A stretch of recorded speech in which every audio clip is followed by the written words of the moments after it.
नमस्कार।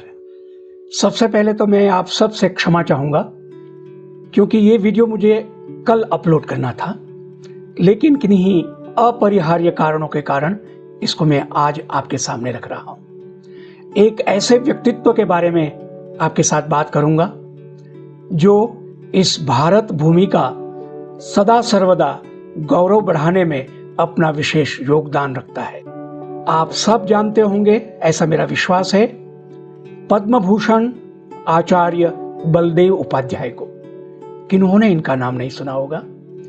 ये वे व्यक्ति हैं जो शतायु रहे, यानी कि 10 अक्टूबर 1899 में वे इस धराधाम पे आए और 10 अगस्त 1999 में ये दिवंगत हुए, पंचत्व में विलीन हुए।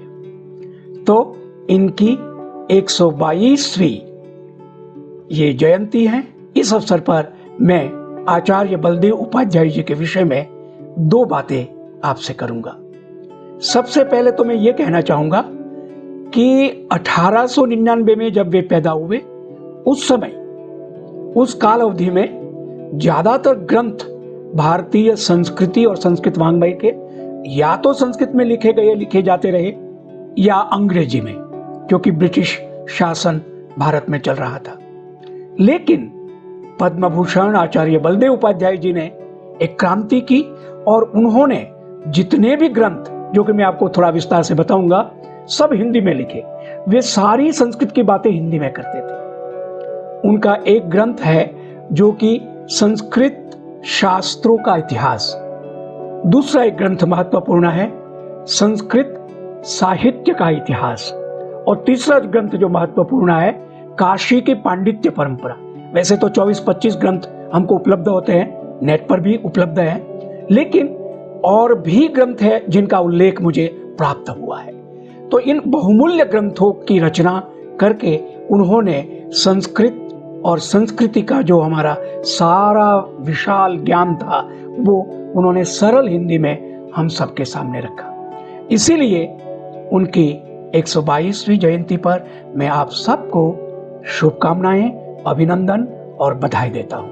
आचार्य बलदेव उपाध्याय हिंदी और संस्कृत के सुप्रसिद्ध विद्वान रहे हैं, साहित्य इतिहासकार माने जाते हैं, निबंधकार और समालोचक के रूप में प्रतिष्ठित हैं। उन्होंने अनेकों ग्रंथ की रचना की, निबंधों के संग्रह प्रकाशित किए और संस्कृत वाङ्मय का इतिहास लिखा।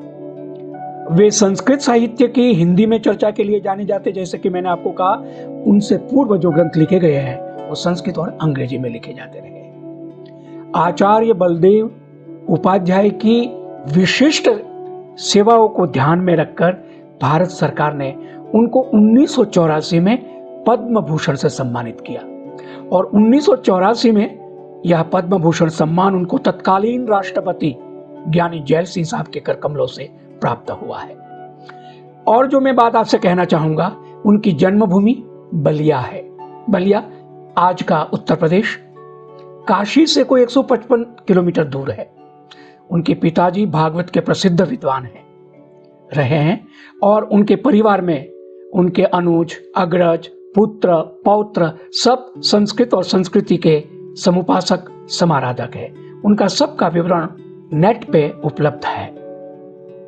उनके जन्म के बारे में हमने सुना और एक विशेष घटना जो मैं आपसे साझा करना चाहूंगा, 1977 में आपातकाल, वैसे तो 1975 में शुरू हुआ क्योंकि कुछ महीनों तक रहा आपातकाल, और उस समय भारत की प्रधानमंत्री थी इंदिरा गांधी जी। उस समय बड़े बड़े विद्वान, बुद्धिजीवी, नेता सबको गिरफ्तार करके रातों रात कारागृह में डाल दिया गया और आचार्य बलदेव उपाध्याय जी को भी गिरफ्तार करके कारावास में डालने की बात थी। तो इंदिरा गांधी जी के जो बहुत करीबी माने जाते हैं पंडित कमलापति त्रिपाठी जी, उनकी प्रतिक्रिया थी कि उन्हें, यानी आचार्य बलदेव उपाध्याय को अगर गिरफ्तार करना है, ये वैसा ही होगा जैसे कि श्रीमद् भगवद गीता को गिरफ्तार कर लेना होगा। ये थी उनकी प्रतिष्ठा। संस्कृत शास्त्रों का इतिहास जो ग्रंथ है, उसका विशेष उल्लेख मैं इसलिए करना चाहूंगा कि हमारे जैसे 6 सिस्टम ऑफ फिलोसॉफी है, षड दर्शन माने जाते हैं, 4 आस्तिक और 2 नास्तिक दर्शन, वैसे उन्होंने संस्कृत शास्त्रों के इतिहास में षट शास्त्रों का उल्लेख किया है और ये 6 शास्त्र है: आयुर्वेद, ज्योतिष, साहित्य शास्त्र, छंद शास्त्र, कोश विद्या तथा व्याकरण शास्त्र। शास्त्र जिनका प्रामाणिक इतिहास उन्होंने दिया वो आज भी विद्वान मंडली में समादृत है। आयुर्वेद को लेकर उन्होंने जो इतिहास हमको दिया वो आज कोरोना कालखंड में बहुत ही प्रासंगिक है और उन्होंने जो तत्व की, रहस्य की जो गुप्त बातें बताई, आयुर्वेद का जो महत्व बताया है वो इस महामारी के समय में हमको बहुत उपयोगी हो सकता है।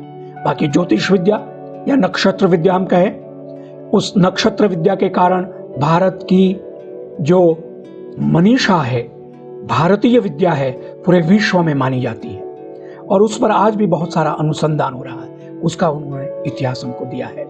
और छंद शास्त्र तो वैसे भी साहित्यकार, कवियों, लेखकों, विद्वानों में समादृत है। और कोश विद्या, कोश जिसको हम निधि कह सकते हैं, और व्याकरण शास्त्र, ग्रामर, जिसके बारे में मुझे जब भी अवसर मिलता है मैं आप सबसे इस बात को साझा करता हूं कि पाणिनि महामुनि से पूर्व भारत में 25 व्याकरण थे जिनके नाम उपलब्ध होते हैं और उन सब व्याकरणों को आधार बनाकर और अपना अध्ययन और अनुसंधान करके महामुनि पाणिनि ने अष्टाध्यायी हमको दी है। ये अष्टाध्यायी एक प्रकार का सॉफ्टवेयर है, ऐसा मैं कहने का साहस कर सकता हूं। क्यों कि तब अंतर्जाल इस प्रकार से नहीं हमारे सामने था, लेकिन जो अंतर्जाल हम कहते हैं उसी को हमारे यहाँ ननाद ढक्काम नव पंचवारम उद्धर्तु कामः सनकादि सिद्धान एतद विमर्शे शिवसूत्र जालम। शिवसूत्र जाल अंतर्जाल की तरह ही है और आज भी जो आर्टिफिशियल इंटेलिजेंस है उसमें अष्टाध्यायी को आधार बनाकर बहुत सारा ध्वनि पर कार्य हो रहा है। इसके बारे में फिर मैं आपके साथ एक और वीडियो में विस्तार से बात करूंगा। तो इन 6 शास्त्रों की जो इतिहास के बारे में आचार्य बलदेव उपाध्याय जी ने हमारे साथ जो उन्होंने उनका अवदान है वो विशिष्ट है। उनकी और कृतियां हैं, केवल मैं नाम ले लेता हूं जो प्रसिद्ध सबको प्राप्त होती है। एक तो रसिक गोविंद और उनकी कविता, दूसरी कृति है सूक्ति मुक्तावली, तीसरी कृति है संस्कृत कवि चर्चा, चौथी कृति है भारतीय दर्शन, 5वीं कृति है संस्कृत साहित्य का इतिहास। आज हमारे बीच में आचार्य राधावल्लभ त्रिपाठी जी ने जो आधुनिक संस्कृत साहित्य के 6 खंड हमको दिए हैं वो अत्यंत प्रासंगिक है, किंतु आचार्य बलदेव उपाध्याय जी ने जो हमें संस्कृत साहित्य का इतिहास दिया है वो उसका उपादान है, आधार है। उसके बाद 6ठी कृति है उनकी धर्म और दर्शन, 7वीं संस्कृत वाङ्मय, 8वीं कृति है वैदिक कहानियां, ये पढ़ने लायक ग्रंथ है, और 9वां ग्रंथ है बौद्ध दर्शन मीमांसा। बौद्ध धर्म के बारे में काफी विस्तार से उन्होंने इसमें अपना योगदान दिया है। 10वीं कृति आर्य संस्कृति के मूलाधार, 11वीं भारतीय साहित्य का शास्त्र, 12वीं कृति भागवत संप्रदाय। मैंने जैसे कि कहा उनके पूज्य पिताजी भागवत पारायण के विशिष्ट विद्वान थे। भागवत संप्रदाय के बारे में उन्होंने 1954 में एक ग्रंथ नागरी प्रचारणी सभा वाराणसी से प्रकाशित किया। वैदिक साहित्य और संस्कृति 13वां ग्रंथ है। संस्कृत आलोचना ये विशिष्ट ग्रंथ है जो 14वां ग्रंथ है, 1956 में उन्होंने किया। काव्यानुशीलन 15वां ग्रंथ, भारतीय वाङ्मय में श्री राधा 17वां ग्रंथ, संस्कृत सुकवि समीक्षा ये 17वां ग्रंथ है। 18वां ग्रंथ है पुराण विमर्श और 19वां ग्रंथ जो विशिष्ट मैंने कहा संस्कृत शास्त्रों का इतिहास, जिसका मैंने विस्तार से उपस्थापन किया। 20वां ग्रंथ है भारतीय धर्म और दर्शन। 21वां ग्रंथ संस्कृत साहित्य का संक्षिप्त इतिहास, ऐसे टाइटल दिया हुआ है। 22वां ग्रंथ काशी की पांडित्य परंपरा। काशी नगरी हमारे यहाँ विद्वत्ता के लिए और शास्त्र ज्ञान के लिए प्रसिद्ध मानी जाती है। काशी की पांडित्य परंपरा अद्भुत इतिहास है। 23वां ग्रंथ भारतीय धर्म और दर्शन का अनुशीलन और 24वां ग्रंथ है विमर्श चिंतामणि।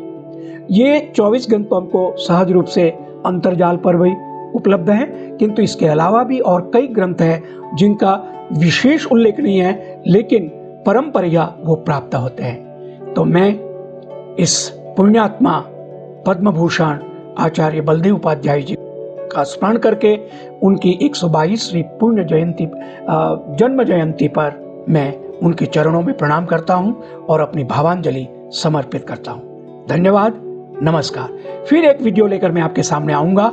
आप जब अपनी प्रतिक्रिया मुझे देते हैं तो मेरा उत्साह बढ़ता है और मैं प्रयास करूंगा कि इस प्रकार से भारतीय संस्कृत और संस्कृति के जो रहस्य है, गंभीर रहस्य, उनको उजागर करने वाले कुछ बातें, कुछ तत्व आपके सामने रखूं। धन्यवाद।